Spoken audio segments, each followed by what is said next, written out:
Գյորջյան Կասկադ 60 ամիս փուլային վճարում բազմաթիվ առավելություններ։ Դուք աջակցում եք վարչապետին հակակաթողիկոսական այս արշավում, թե ոչ։ Ես կառավարության անդամ եմ եւ կիսում եմ կառավարության վարած քաղաքականությունը, ինչպես էլ պետք է լինի։ Շնորհակալ։ Այդ նաև կաթողիկոսի հրաժարական Մեկը սեպտեմբերին սեպտեմբեր է ասում, հունվարին հունվար, ձեզ որպես նախարար, սա նորմալ է, թե արդյոք անդրագիտություն։ Եթե դուք լեզվական հարցերից եք խոսում, ես առաջարկում եմ կուսակցական պատկանելությունը չընդգծել։ Եթե ես սկսեմ մեկնաբանել ինչ տարբեր շրջանակներից, տարբեր քաղաքացիներ, մարդիկ, տարբեր քաղաքական թևերից, ինչ սխալներով, ինչ գրություններ, նամակներ են գրում, երևի այսօրվա մեր ճեպազրույցը չավարտվի։ Լեզվական գրագիտությունը մեր ընդհանուր խնդիրն է,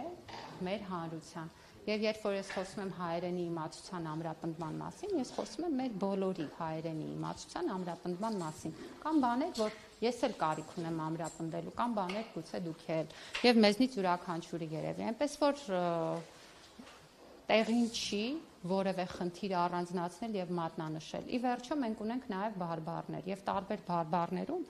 որը ելի մեր լեզվի հարստությունն է, տարբեր բառեր ասվում են տարբեր կերպ։ Եվ գիտեք, ես նաև անթույլատրելի եմ համարում, երբ որ մարդկանց իրենց բարբառով խոսելու համար պիտակավորում եւ թիրախավորում են։ Մենք դպրոցներում ունենք առանձին բարբառագիտության դասեր հայերենի ուսուցման ժամանակ եւ նույնիսկ առանձին մենք նախագծեր ենք անում, որտեղ երեխաները հենց իրենց բարբառով տեսանյութեր կներկայացնեն։ Չպետք է մարդիկ ամաչեն իրենց բարբառից, դա քաղաքենիություն է, չի կարելի նման միջավայր ձևավորել հասարակության մեջ։ Մնացածը արդեն չեմ կարող մեկնաբանել։ Դուք ևս կարծում եք, որ կաթողիկոսը պետք է հեռանա տիկին նախարար։ Դուք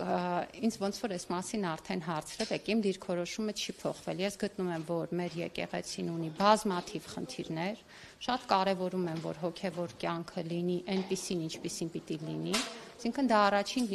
հերթին լինի հոգևորի մասին։ Չեմ կարծում, որ այս պահին այն ինչ տեղի է ունենում կապ ունի հոգևորի հետ, դա ինձ ինչպես եւ ցանկացած մեր երկրի քաղաքացու խորը ցավ է պատճառում։ Ես հույս ունեմ, որ այդ իրավիճակը արագ կհանգուցալուծվի եւ կարծում եմ, որ առաջին հերթին եկեղեցու շահերից է բխում հոգևոր կյանքի նորոգման գործընթացը եւ իմ կարծիքով իմ պատասխանը հստակ է։ Եթե հոգևոր հավաք կազմակերպվի, դուք կմասնակցեք։